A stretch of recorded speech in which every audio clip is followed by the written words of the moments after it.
Olá, caro aluno! Seja mais uma vez muito bem-vindo aqui ao Ponto dos Concursos. Eu sou o professor Carol Durso e hoje nós vamos falar com vocês de mais uma grande oportunidade em concurso público que aparece aí. Nós temos agora aí publicado, já com vagas abertas, o Tribunal de Justiça do Pernambuco, meus amigos. E o Tribunal de Justiça de Pernambuco é uma excelente oportunidade para você conseguir a sua vaga no serviço público, para você conseguir a sua independência, para você conseguir o seu sucesso profissional. E vocês bem sabem que, como eu digo para vocês, não basta apenas estudar, você tem que estar no ponto, porque é no ponto que você passa no concurso. E nós vamos trabalhar com vocês aqui hoje a nossa aula demonstrativa para esse Tribunal de Justiça de Pernambuco, para que em matéria de direito civil você fique aí absolutamente no ponto, para que você fique totalmente preparado para conseguir a sua aprovação, para conseguir o seu sucesso, porque eu tenho certeza absoluta, eu tenho convicção que com você aí se esforçando e estudando e com nós aqui desse lado, nós vamos conseguir o sucesso, nós vamos conseguir a vitória. Vamos comigo, vamos lá, vamos ver os dados deste concurso do Tribunal de Justiça de Pernambuco para a gente seguir para a nossa aula demonstrativa, porque nós não podemos perder tempo, o seu tempo é muito precioso para nós. Vamos lá, meus amigos, vamos aqui. Muito bem, o Tribunal de Justiça do Pernambuco é o TJ do Pernambuco e o concurso é um concurso que envolve escolaridade de nível superior e de nível médio. Nós temos aí tanto o cargo de analista judiciário quanto o cargo de técnico judiciário. O edital prevê aí 109 vagas, mas não se preocupe com as vagas, porque nós sabemos que tradicionalmente os tribunais de justiça contratam muitas pessoas e certamente serão chamadas muitas pessoas para a contratação desse concurso. A banca é o Instituto Brasileiro de Formação e Capacitação e a remuneração para analista é R$ 5.502 e para técnico R$ 4.222, com data prevista para o dia 15 de outubro de 2017. Volta em mim aqui, Gabriel. Meus amigos, imagine vocês aí com mais de R$ 5.000 no bolso todo mês.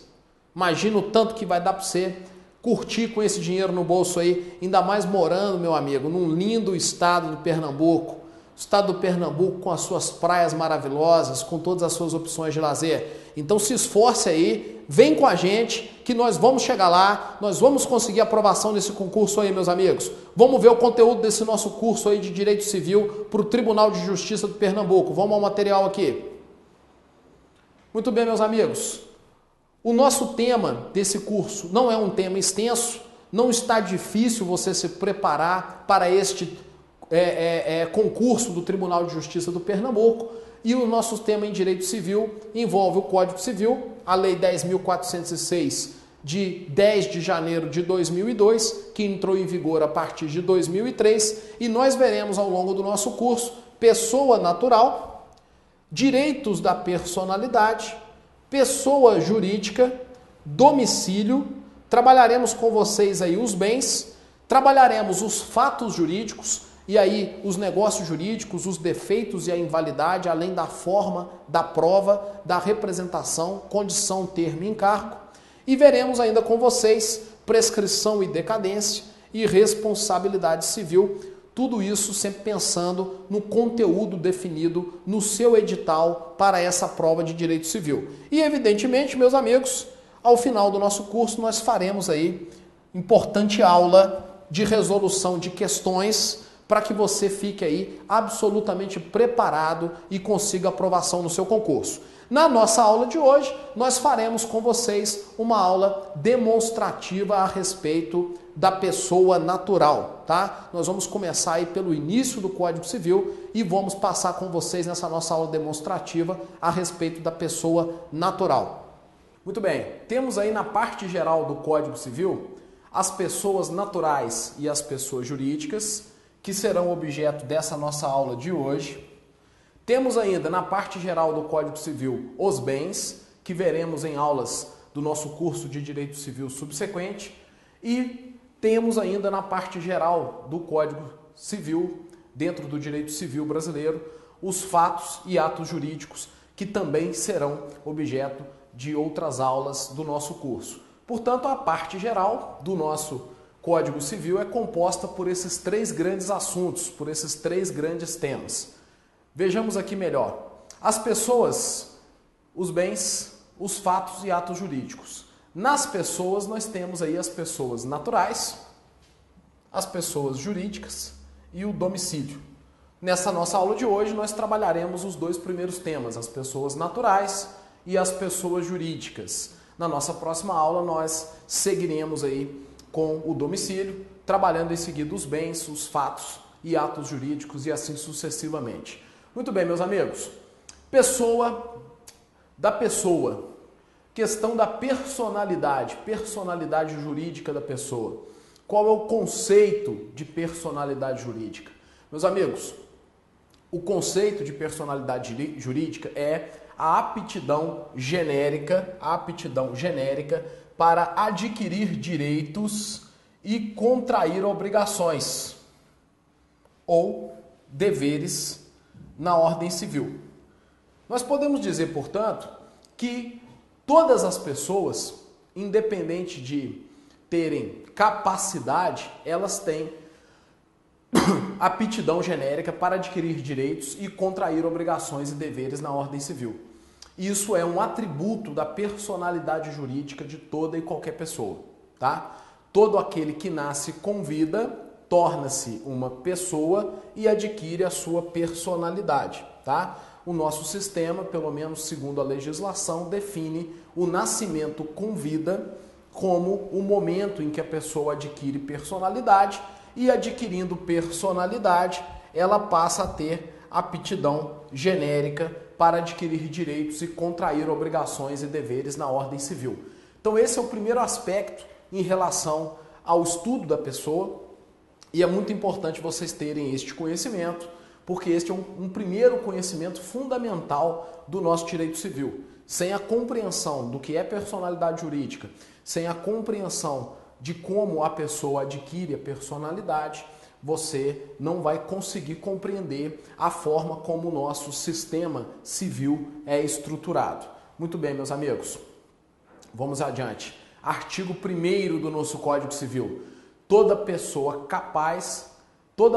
é capaz de direitos e deveres na ordem civil. Por que toda pessoa é capaz de direitos e deveres na ordem civil, meus amigos? Toda pessoa é capaz de direitos e deveres na ordem civil porque toda pessoa, que é aquele indivíduo que nasce com vida, possui personalidade.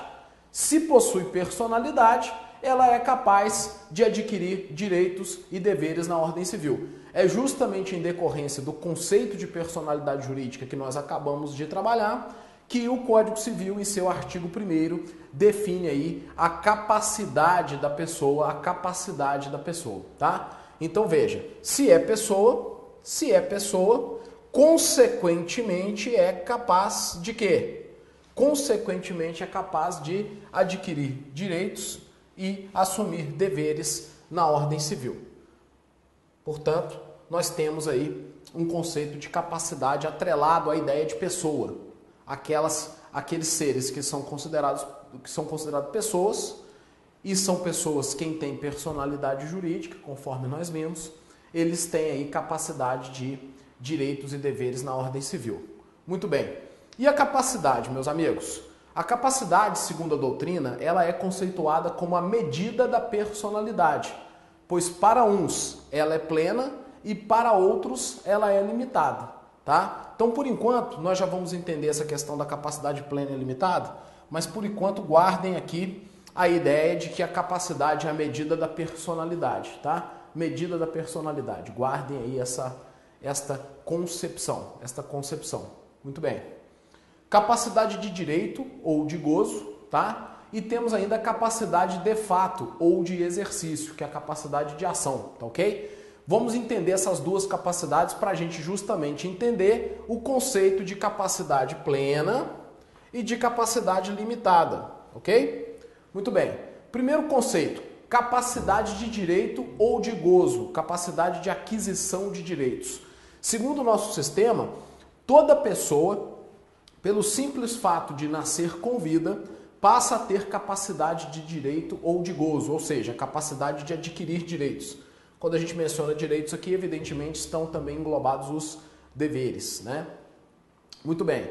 Agora, a capacidade de fato, ou seja, de exercício, que é trazida pela doutrina como capacidade de ação, só terão aquelas pessoas que conseguem exercer os direitos sem qualquer ajuda de outras pessoas, tá? Então nós temos aqui, para todas as pessoas, uma capacidade de direito ou de gozo, mas apenas algumas pessoas terão capacidade de fato, ou seja, capacidade de exercício. Então eu preciso diferenciar a capacidade de adquirir direitos na ordem civil da capacidade de fato, ou seja, de exercer estes direitos na ordem civil.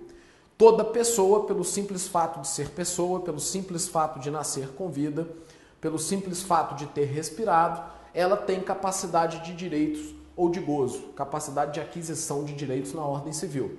Contudo, a lei vai definir quem são os indivíduos que, além de possuir capacidade de direito, possuem capacidade de fato, tá? Então nós temos que diferenciar justamente isso, capacidade de direito e capacidade de fato. No nosso sistema, só a título de ilustração para vocês, não possuem capacidade plena de fato os menores de idade. Aqueles que têm menos de 18 anos, embora tenham capacidade de direito, porque podem adquirir direito na esfera civil, não terão capacidade de exercício desses direitos. Eles terão que ser representados por seus pais ou terão que ser assistidos na realização dos atos da vida civil. Ora, não há dúvidas que um menor de idade, um menino de 2 anos, de 3 anos, de 4 anos, de 5 anos, pode, por exemplo, ser dono de uma casa. Esse menino pode, por exemplo, ser dono de um carro. Esse menino pode aí realizar contratos. Contudo, em todos estes atos, ele terá que ser representado por seus pais, porque embora tenha capacidade de direito, e tem capacidade de direito porque é pessoa, não tem capacidade de fato, ou seja, não pode exercer estes direitos. Então é muito importante você conhecer e saber diferenciar os conceitos de capacidade de direito e o conceito de capacidade de fato, tá? Muito bem, meus amigos, vamos trabalhar um pouquinho mais isso aqui. Capacidade de direito, ela é reconhecida a todo ser humano sem qualquer distinção. Estende-se aos privados do discernimento e aos infantes em geral. Infantes são as crianças, independente de seu grau de desenvolvimento mental, tá? Óbvio que eles podem receber herança, eles podem receber doações, eles podem ter direitos, né? Aliás, eles têm direitos, não só patrimoniais, como direitos de outra esfera. Então, quando a gente pensa em capacidade de direito, a gente associa a capacidade de direito à capacidade de adquirir direitos. Muito bem, agora o que é a capacidade de fato? É a aptidão para exercer por si só os atos da vida civil. Assim, requisitos como maioridade, saúde, desenvolvimento mental limitarão as pessoas envolvidas. Será sempre necessária a participação de uma outra pessoa que as represente ou assista conforme o caso. Então veja, meus amigos, que em matéria de capacidade de fato, nós estamos falando em aptidão para exercer direitos e não para adquirir direitos, né? E exercer direitos por si só. Então aquele que consegue sozinho exercer direitos, né, praticar atos da vida civil, aí ele é considerado uma pessoa que possui capacidade de fato.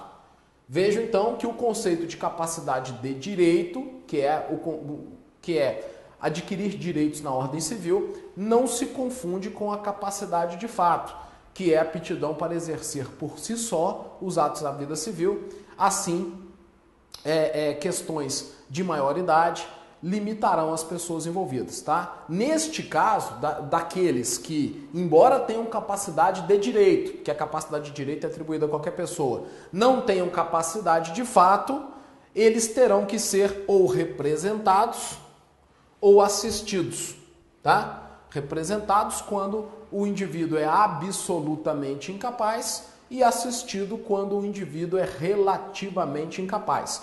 nós vamos trabalhar essas ideias e essas hipóteses muito brevemente, tá? Por enquanto eu gostaria que vocês guardassem aí essa diferença entre capacidade de fato e capacidade de direito.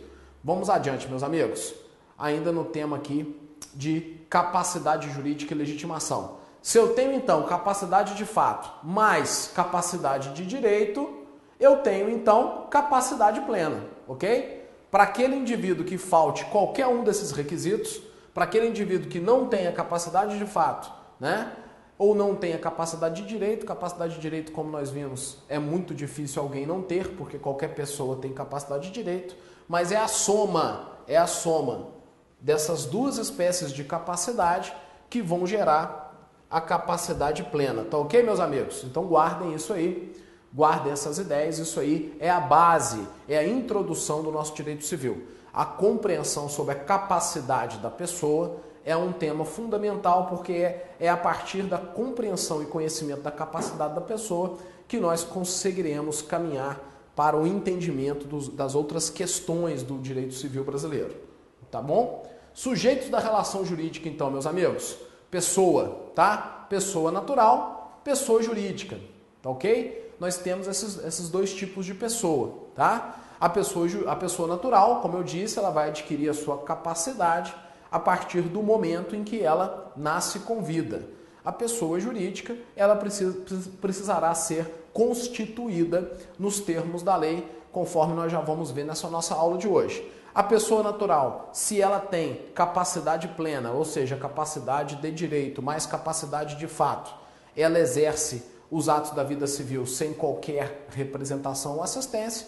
As pessoas jurídicas, evidentemente, elas necessitarão sempre de ter uma pessoa física, uma pessoa natural. Pessoa natural é sinônimo de pessoa física na sua representação, né? A pessoa jurídica sempre será representada, porque a pessoa jurídica, na realidade, ela não é um ser vivente, né? Ela não tem um corpo físico, ela não consegue aí exprimir suas vontades. Evidentemente que nenhum de vocês encontrou com a pessoa jurídica no ônibus, encontrou com a pessoa jurídica andando pela rua aí, né? Ninguém nunca viu isso. A pessoa jurídica, ela não tem corpo, tá? A pessoa jurídica é, na verdade, uma criação jurídica para permitir o estabelecimento de relação jurídica, tá? Então, os sujeitos da relação jurídica, eles podem ser tanto pessoas naturais quanto pessoas jurídicas, tá? Ambos são pessoas, só que a pessoa natural, ela tem capacidade de direito e guardados os requisitos legais, tem capacidade de fato. A pessoa jurídica nunca terá capacidade de fato, ela sempre terá que ser representada por alguém, por algum representante definido em seus atos constitutivos, beleza? Mas guardem então essa ideia do que é pessoa. Pessoa pode ser natural, pode ser jurídica, e guardem a ideia das diferenças de capacidade. Capacidade de direito e capacidade de fato. Capacidade de direito, aptidão genérica para adquirir direitos e obrigações na esfera civil. Capacidade de fato é a capacidade de exercer esses direitos, exercer por si só, sem a intervenção de terceiros esses direitos. Meus amigos, vamos dar sequência aqui então a respeito da pessoa e vejamos aqui o que é pessoa natural então e o que é pessoa jurídica. Pessoa natural ou pessoa física é o ser humano considerado como sujeito de direitos e de obrigações, tá? Então fiquem com esse primeiro conceito aí. Pessoa natural, ser humano, é pessoa, né? Somos todos nós somos humanos, nós somos pessoas naturais. Pessoa natural, volto a dizer, ou pessoa física, ok? Muito bem. O artigo 2º do nosso Código Civil diz que a personalidade civil da pessoa, tá? Começa do nascimento com vida, mas a lei põe a salvo, desde a concepção, os direitos do nascituro. Então veja, qual é o momento definido pela nossa legislação civil que a pessoa passa a existir? A pessoa passa a existir a partir do momento que ocorre o nascimento com vida. Porque é a partir do nascimento com vida é que se inicia a personalidade civil. E nós já vimos que a personalidade civil é a aptidão genérica para adquirir direitos e deveres. Ora, vejam bem, o ser humano é considerado como sujeito de direitos e de deveres e de obrigações, tá? Obrigações e deveres são expressões sinônimas. Se o ser humano é considerado sujeito de direitos e obrigações, o ser humano precisa ter, então, personalidade jurídica, ok? E a personalidade civil, personalidade jurídica da pessoa, começa do nascimento com vida, tá ok? Contudo, o nosso sistema, muito corretamente, coloca a salvo, põe a salvo, desde a concepção, os direitos do nascituro. Tá? Os direitos do nascituro. Então veja, o nosso sistema define o momento de surgimento da pessoa, define o momento em que a pessoa passa a ter personalidade civil, contudo, o nosso sistema contempla aí a figura do nascituro. Contempla a figura do nascituro, dizendo que a lei põe a salvo os direitos do nascituro, que, percebam, ainda não tem personalidade jurídica, desde a concepção, é o que diz o nosso artigo 2º do Código Civil. Então, tranquilo, meus amigos? Então, veja, nascimento ocorre quando a criança é separada do ventre materno. Não importa se o parto foi ou não natural. Se a criança é separada do ventre materno, nós dizemos aí que houve o nascimento. Algumas observações, contudo, têm que ser feitas, tá, meus amigos? Não importa se o cordão umbilical foi cortado ou não. Isso já foi objeto de questão de concurso. Então fiquem atentos. O corte do cordão umbilical pouco importa. O importante é a criança ter sido separada do ventre materno. Se a criança veio ao mundo, se a criança foi retirada da barriga da mãe, o fato de ser cortado ou não o cordão umbilical pouco importa para a definição dos direitos de personalidade, para a definição do aparecimento da pessoa, beleza? Atenção, tá? Para se dizer que nasceu com vida, é necessário que haja respirado, tá? Qual é então a definição trazida aí pela doutrina e também pela jurisprudência a respeito do que é o nascimento com vida? Eles associam isso à respiração, tá? A ideia de que se respirou, viveu. Acredito que não preciso lembrar vocês, né, que no útero materno a criança não respira por si mesma. Ela recebe todos os nutrientes e também o oxigênio pelo cordão umbilical. Por isso que eu disse a vocês anteriormente que o corte do cordão umbilical não é critério, mas na verdade é critério a respiração. Por isso que a gente diz que eu preciso fazer um exame de doximasia hidrostática de Galeno, que é a definição se a pessoa se entrou ar nos pulmões ou não. Se alguma vez entrou ar nos pulmões ou não, beleza? Então essa é a ideia, tá? Capacidade jurídica, exame feito para constatar se entrou ar nos pulmões. Se entrou ar nos pulmões, tá? Se entrou ar nos pulmões, o indivíduo respirou. Se o indivíduo respirou, ele adquiriu personalidade, ele passou a ter vida, tá? Então veja, qual é o momento em que a pessoa adquire personalidade jurídica? A pessoa adquire personalidade jurídica com o nascimento com vida. Professor, o que é nascimento com vida? Nascimento com vida é a separação da criança em relação ao ventre materno e a criança ter sido capaz de respirar. Então, o conceito de respiração, a questão da respiração é fundamental para a definição do nascimento com vida e, consequentemente, para o início da personalidade jurídica, da personalidade civil, que é a aptidão para a pessoa adquirir direitos e deveres na ordem civil. Tá? Então, nasceu, respirou, passa a ter personalidade jurídica, passa a ser pessoa, tá? Passa a ter todas as proteções definidas pela legislação civil, pelo Código Civil, ok? Então veja que é um tema realmente de grande importância, tá? E o que é o nascituro?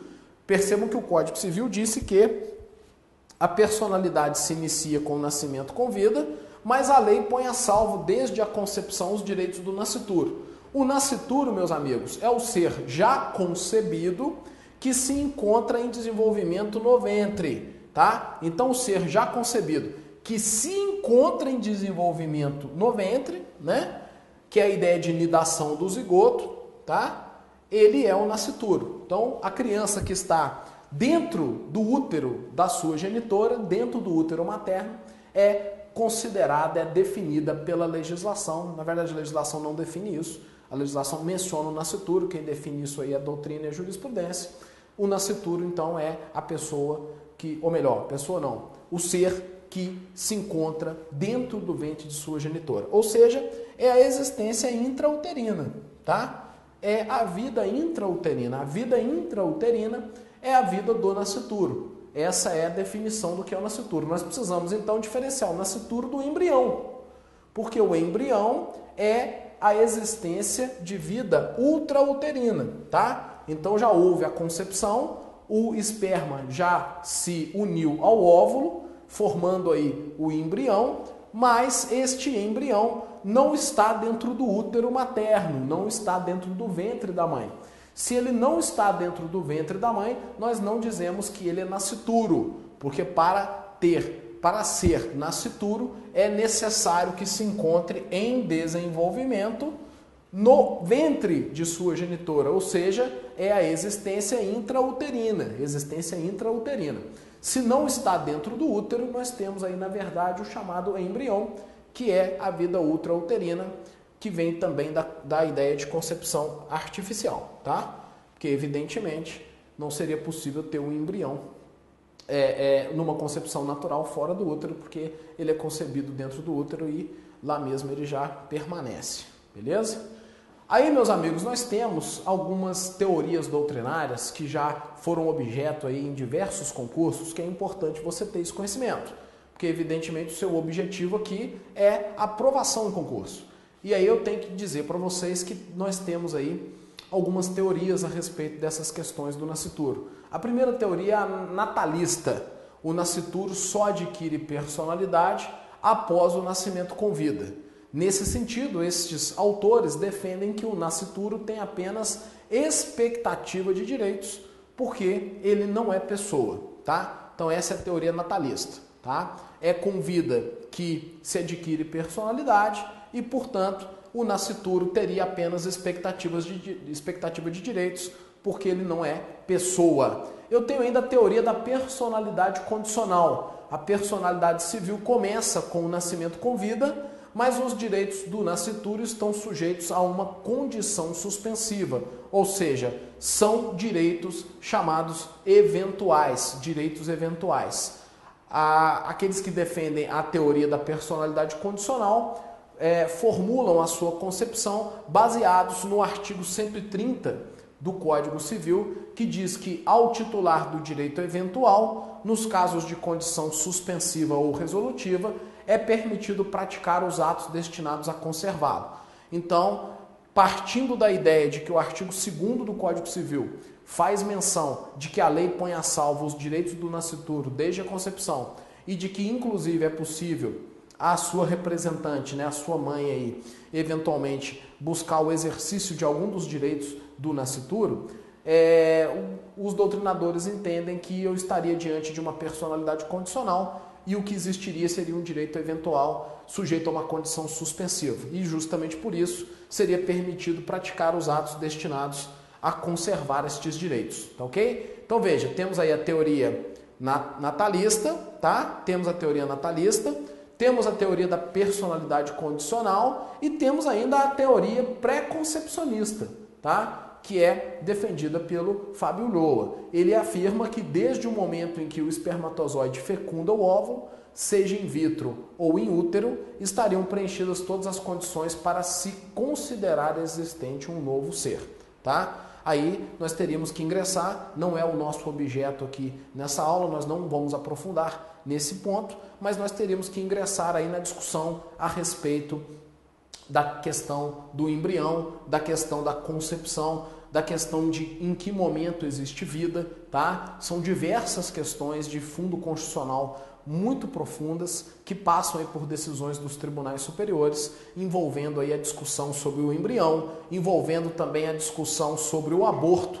Todas essas discussões, no final das contas, gravitam em torno das ideias de embrião, das ideias de nascituro e também das ideias da pessoa, das ideias de quando existe a pessoa, tá? Guardem, em todo caso, independente da existência das teorias, o nosso artigo 2º, que diz que a personalidade é atribuída à pessoa que nasce com vida, mas que a lei põe a salvo desde a concepção os direitos do nascituro, e o nascituro entendido aí como aquele ser que se encontra em desenvolvimento no útero materno, dentro do útero materno. Muito bem, meus amigos? A teoria concepcionista ainda diz que o nascituro adquire personalidade desde a concepção da vida no útero, tá? Então o pré-concepcionista entende que mesmo antes do útero teria vida, e os concepcionistas entendem que adquire personalidade desde a concepção na vida do útero materno, tá? Me parece que a teoria concepcionista, ao menos, ela realmente vai contra o que está expresso no artigo 2º do Código Civil,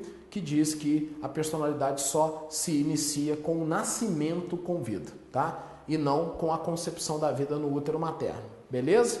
Meus amigos, um próximo tema que nós temos que trabalhar com vocês é a individualização da pessoa natural. Quais são os 3 elementos que individualizam a pessoa natural na nossa esfera civil, na nossa esfera do direito civil? Eu tenho aí um primeiro elemento, o nome, que é a designação que distingue a pessoa das demais pessoas. Eu tenho a questão do Estado, que indica a sua posição na família, e eu tenho o seu domicílio, que é a sua sede jurídica, tá? Na nossa aula de hoje nós vamos trabalhar aí os 2 primeiros elementos, o nome e o Estado, e na aula seguinte, quando a gente já tiver visto aí as pessoas naturais e as pessoas jurídicas, nós trabalharemos aí a questão, o tema do domicílio. Vamos ver um pouquinho desses 2 primeiros temas aqui, do nome e do Estado Civil. Nome, meus amigos. O que é o nome? É a designação ou sinal exterior pelo qual a pessoa se identifica no seio da família e no seio da sociedade. Eu tenho então, em relação ao nome, 2 grandes aspectos que têm que ser considerados. Eu tenho em relação ao nome um aspecto público e tenho em relação ao nome um aspecto individual. De um ponto de vista do aspecto público, é o interesse do Estado em individualizar as pessoas na sociedade, né? Vejam aí quantos problemas surgem quando nós estamos diante aí de homônimos ou de pessoas que têm o mesmo nome, quantos problemas não surgem a partir disso.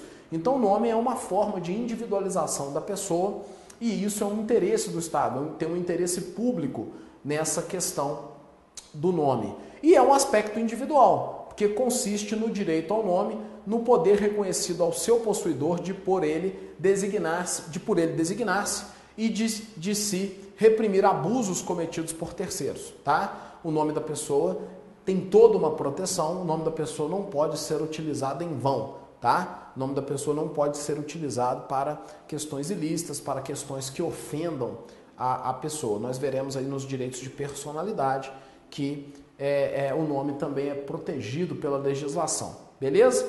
E o nome, meus amigos, é composto de 3 elementos. O nome é composto de 3 elementos. O nome é composto do prenome, tá? O nome é composto do prenome, o nome é composto do sobrenome e o nome pode ter, eventualmente, em alguns casos, o chamado agnome. Vamos ver o que é cada uma dessas coisas, meus amigos? Vamos estudar um pouquinho cada uma dessas coisas. Prenome, sobrenome, que é o chamado patronímico ou apelido de família, e o agnome, que só temos em alguns casos. Vamos lá. Meus amigos, vejam bem. Então, como a gente viu no slide anterior, o nome tem 3 subdivisões, tá? A gente pensa em nome como subdividido em prenome, tá? Em apelido de família e em agnome. O que são cada um desses elementos, tá? O prenome é o nome próprio de cada pessoa e serve para distinguir membros da mesma família. Eu tenho aí prenomes simples, tenho prenomes duplos, tenho prenomes triplos e posso ter até prenomes quádruplos. Na verdade, a legislação não impede. Na nossa cultura não é comum, né, nós termos nomes aí, prenomes quádruplos, na verdade nem triplos é muito comum, mas a princípio a legislação não veda a definição, o estabelecimento de vários prenomes para uma pessoa, tá? Então o nome simples é quando a pessoa tem um único nome, Carlos, Marcos ou qualquer outro nome que você possa imaginar. O chamado nome duplo é quando a pessoa tem 2 prenomes, Temos aí o Zé Roberto, o Carlos André, Carlos Magno e tantos outros nomes duplos que poderia se imaginar. Temos nomes triplos, Caroline, Louise, Margarete, tá? Seria um exemplo de nome triplo. E nome quádruplo, como não é muito comum a utilização de nomes quádruplos no nosso sistema, eu sequer trouxe aí para vocês um exemplo. Fica aí a criatividade de vocês para pensar numa pessoa que pudesse ter aí 4 prenomes. Mas é importante você ter este conhecimento do que é o prenome, tá? Que é o nome próprio de cada pessoa, que distingue essa pessoa dos membros da sua própria família. E esse prenome, ele pode ser simples, duplo, triplo, quádruplo e por aí vai, tá? Não há vedação legal para esse tipo de questão, tá? O prenome pode ser escolhido livremente pelos pais, desde que não exponha o filho ao ridículo, tá? Essa é a ideia. De onde que nós tiramos essa concepção? Isso aí não está, na verdade, expressa no Código Civil, mas isso está na Lei de Registros Públicos, que é essa siglazinha aqui, ó, Lei de Registros Públicos, mais especificamente no artigo 55, parágrafo único da Lei de Registros Públicos, que estabelece que os oficiais do Registro Civil não registrarão prenomes suscetíveis de expor ao ridículo os seus portadores. Quando os pais não se conformarem com a recusa do oficial, este submeterá por escrito o caso, independente da cobrança de qualquer emolumentos, à decisão do juiz competente. Então vejam, meus amigos, que o artigo 55, parágrafo único da Lei de Registros Públicos já estabelece o dever do oficial do Registro Civil promover o controle a respeito de nomes que possam expor a pessoa ao ridículo e, segundo a legislação, os elementos necessários segundo a legislação, em permanecendo o conflito entre o oficial e os pais da criança, o oficial deverá submeter a questão à decisão do juiz competente e, embora a Lei de Registros Públicos não mencione, evidentemente que esse tipo de situação necessitará também de parecer do Ministério Público, necessitará também de parecer do promotor de justiça, tendo em vista que trata-se de interesse de incapaz que precisa colher a opinião também do membro do Ministério Público que foi estabelecido pela Constituição como responsável para cuidar desse aspecto, ok? Então, a princípio, o prenome ele pode ser escolhido livremente, não há nenhum problema, isso é um direito dos pais, tá? Desde que não expõe o filho ao ridículo. E quem promove esse controle aí são os oficiais do Registro Civil, segundo a Lei de Registros Públicos. E o sobrenome, meus amigos, ou o chamado apelido de família? O sobrenome é o sinal que identifica a procedência da pessoa, indica a sua filiação ou estirpe, tá? Então isso é o sobrenome. As pessoas já nascem com o apelido familiar herdado dos pais, não sendo, pois, escolhido por estes, como ocorre com o prenome. Então percebam que enquanto o prenome é escolhido pelos pais, tá? Os pais escolhem o prenome da pessoa, tá? No caso do sobrenome, esse apelido é herdado dos pais, não podem ser escolhidos pelos pais. Então, se você tem um sobrenome qualquer e os seus pais não gostam daquele sobrenome e querem inventar outro sobrenome qualquer para você, o tabelião não promoverá o registro desse sobrenome, porque o sobrenome não é de livre escolha. Então veja, uma grande diferença entre o prenome e o sobrenome. O prenome é de livre escolha, desde que não exponha a pessoa ao ridículo, e o sobrenome, na realidade, o sobrenome ele é herdado dos pais, tá? O escrivão pode inclusive lançá-lo de ofício, tá? O tabelião pode lançar o sobrenome de ofício, lançar o sobrenome por ato próprio. Quando a gente fala de ofício em direito, a gente quer dizer que ele pode lançar os nomes sem ser provocado, sem que os pais determinem que assim o faça, o tabelião pode realmente lançar, beleza? Vamos lá. E temos ainda, meus amigos, como terceiro elemento que compõe o nome, o chamado agnome. Esse agnome é o sinal que distingue pessoas pertencentes a uma mesma família que têm o mesmo nome. Então, pessoas que pertencem à mesma família e que têm o mesmo nome são distinguidas pelo agnome. Temos diversos agnomes, podemos pensar em diversos agnomes, mas são, por exemplo, o júnior, o neto, o sobrinho, segundo, bisneto e tantos outros agnomes que podem ser utilizados. Então, para que não existam homônimos dentro da mesma família, quando eventualmente a pessoa queira colocar o mesmo nome, você vai utilizando aí os agnomes, né? Tem um conhecido meu, por exemplo, que ele se chama João Márcio Teixeira Coelho. Ele tem um filho que é João Márcio Teixeira Coelho Filho, e agora acabou de nascer o netinho dele, que é João Márcio Teixeira Coelho Neto. Então percebam que são 3 gerações de pessoas da mesma família, são 3 pessoas pertencentes à mesma família que teriam o mesmo nome, né? Nome no sentido amplo, sobrenome e prenome, mas que são diferenciadas pelo chamado agnome. Então guardem essas 3 figuras, a figura do prenome, a figura do sobrenome e a figura do agnome, e as distinções e diferenças entre cada uma delas, lembrando que todas as 3 em conjunto formam e compõem o nome da pessoa, tá? Algumas coisas importantes a respeito do nome. Eu tenho aí o axiônio, designação cortês de tratamento, tá? Nós podemos pensar em conde, comendador e outras tantas designações nesta linha. Eu tenho também o chamado alcunha, que é popularmente chamado apelido, né? Apelido depreciativo que se põe em alguns, geralmente tirado de uma particularidade física ou moral. Eu tenho o epitélio, que é a palavra que qualifica pessoa ou coisa em grau usada como sinônima de alcunha. E eu tenho ainda aí, segundo a doutrina, o hipocorístico, que é o diminutivo do nome. Aí nós podemos pensar em Aninha, em Zezinho, em Tião e tantos outros hipocorísticos que nós temos aí. Guardem essas 4 figurinhas, essas 4 figurinhas eventualmente aparecem aí nos seus concursos e são figurinhas trazidas pela doutrina e que, se você fizer uma leitura da legislação, você não vai encontrá-las. Então fique atento a elas aí, fica a dica para vocês aí, para você ir direto ao ponto. Muito bem, meus amigos, eu tenho a questão da imutabilidade do nome, que é a nossa regra. A regra do nosso sistema é de que o nome da pessoa não deve ser alterado. A Lei de Registros Públicos, que é a Lei 9.708 de 98, diz que o prenome será definitivo, admitindo-se, todavia, a substituição por apelidos públicos notórios. Tenho ainda o artigo 58, parágrafo único, que diz que a substituição do nome ainda será admitida em razão de fundada coação ou ameaça, decorrente da colaboração com a apuração de crime por determinação em sentença de juiz competente, ouvido o Ministério Público. Beleza? Temos também eventual retificação por erro gráfico, tá? Mas aí não é alteração do prenome, é uma correção do nome por erro gráfico.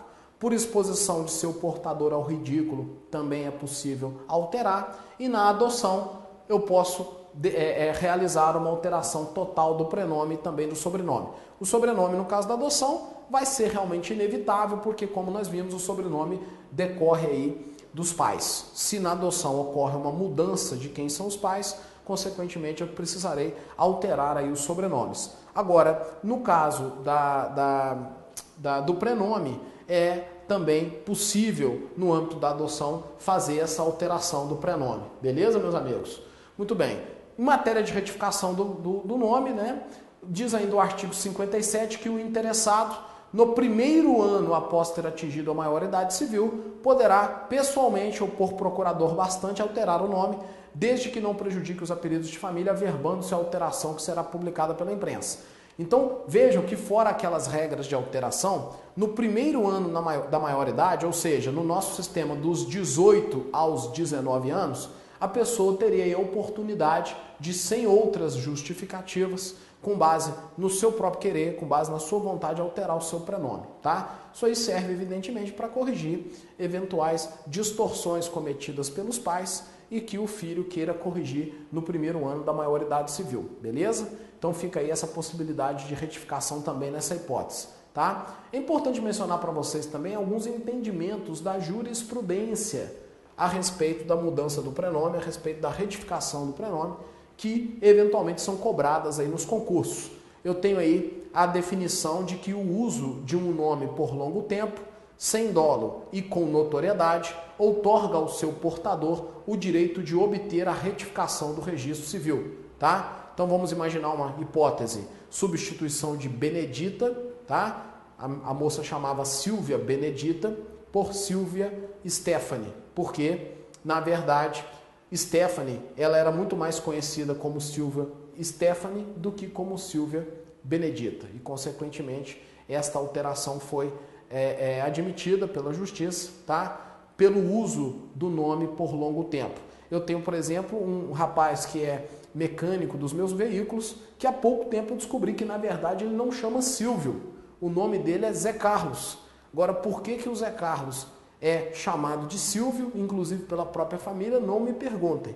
Mas fato é que o Silvio, né, poderia pleitear a alteração do seu nome de Zé Carlos para Silvio, porque todo mundo conhece ele como Silvio e ninguém sabe quem é Zé Carlos. Né? O mecânico Zé Carlos, ninguém sabe quem é. O mecânico Silvio, todas as pessoas que com ele convivem assim o conhecem. Beleza? Muito bem, meus amigos. Questão de mudança do sobrenome. Em regra, é estável. O Supremo Tribunal Federal aceita sua mudança para, por exemplo, excluir o sobrenome paterno. A lei limitou a mutabilidade de modo não absoluto e a mudança deve ser, porém, bem justificada. Temos ainda algumas outras hipóteses de mudança de nome, que ocorre aí pelo casamento, em que qualquer dos cônjuges pode incluir o nome do outro. Ocorre também pela separação judicial ou pelo divórcio, quando qualquer dos cônjuges pode pleitear a exclusão do sobrenome do outro. Acontece também pelo reconhecimento do filho, porque aí o sobrenome do pai será incluído aí entre os sobrenomes do filho, podendo ocorrer também em união estável, se for feita por escritura pública, e pode ocorrer também em caso de transexualismo, obtendo a decisão de mudança de sexo judicial. Ele evidentemente vai ter que alterar o seu nome, porque não é admissível que um homem que se transforme em mulher permaneça com o nome masculino ou vice-versa. Beleza, meus amigos? Um outro tema que a gente ainda precisa trabalhar com vocês nesse nosso bloco é a questão do estado da pessoa, tá? Essa questão do estado, e não é o estado brasileiro, é o estado da pessoa, vem do latim status, e é a soma das qualificações da pessoa na sociedade, hábeis a produzir efeitos jurídicos, tá? Então essa é a ideia de estado, tá? Eu tenho algumas espécies de estado. Eu tenho o estado individual. É o modo de ser da pessoa quanto à sua idade, o seu sexo, a sua cor, a sua altura, a sua saúde, tá? Isso tudo é o estado individual da pessoa. Eu tenho também o estado familiar da pessoa. É o que indica a sua situação na família com relação ao matrimônio e ao parentesco por consanguinidade ou afinidade. Então tem o estado de companheiro, tem o estado de casado, o estado de divorciado, o estado de solteiro, e tem outros estados que dizem respeito aí à questão da consanguinidade ou afinidade. Eu tenho genro, tenho nora, tenho filho, tenho sobrinho, tenho tio. Todos esses são estados que a pessoa pode ter. Não é de grande dificuldade, nós todos conhecemos esses estados. E temos ainda o estado político, que é a qualidade que advém da posição do indivíduo na sociedade política. Ele pode ser nacional, nato ou naturalizado, ou ser estrangeiro. Para isso a gente precisaria ver lá o artigo 12 da Constituição Federal. Por enquanto eu gostaria só que vocês guardassem o que é o estado da pessoa, né? E que o estado da pessoa pode ser um estado individual, um estado familiar e também um estado político, ok? Quais são as características do estado? Indivisibilidade. Assim como não podemos ter mais de uma personalidade, do mesmo modo não podemos ter mais de um estado, tá? Ele é uno e indivisível. Ninguém pode ser, por exemplo, casado e solteiro ao mesmo tempo. Isso não é viável. Da mesma forma, eu tenho uma indisponibilidade. O estado civil, como visto, é um reflexo de nossa personalidade e, por essa razão, constitui relação fora do comércio. Ele é inalienável e irrenunciável, não impede, porém, a sua mutação, tá? E é imprescritível. Não se perde nem se adquire o estado pela prescrição.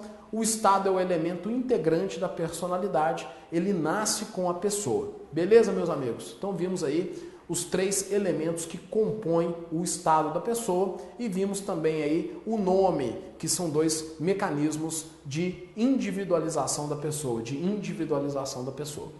Muito bem, meus amigos, então essa foi a nossa aula demonstrativa para o seu cargo do Tribunal de Justiça do Pernambuco, trabalhando aí o primeiro tema de direito civil que veremos ao longo do nosso curso. E eu te convido a vir com a gente, a vir para o ponto, a estar conosco, porque eu tenho certeza que no ponto você vai conseguir sua aprovação e nós estamos juntos com você. Vamos lá, meus amigos, segue nos estudos, um forte abraço, fiquem com Deus, Até mais!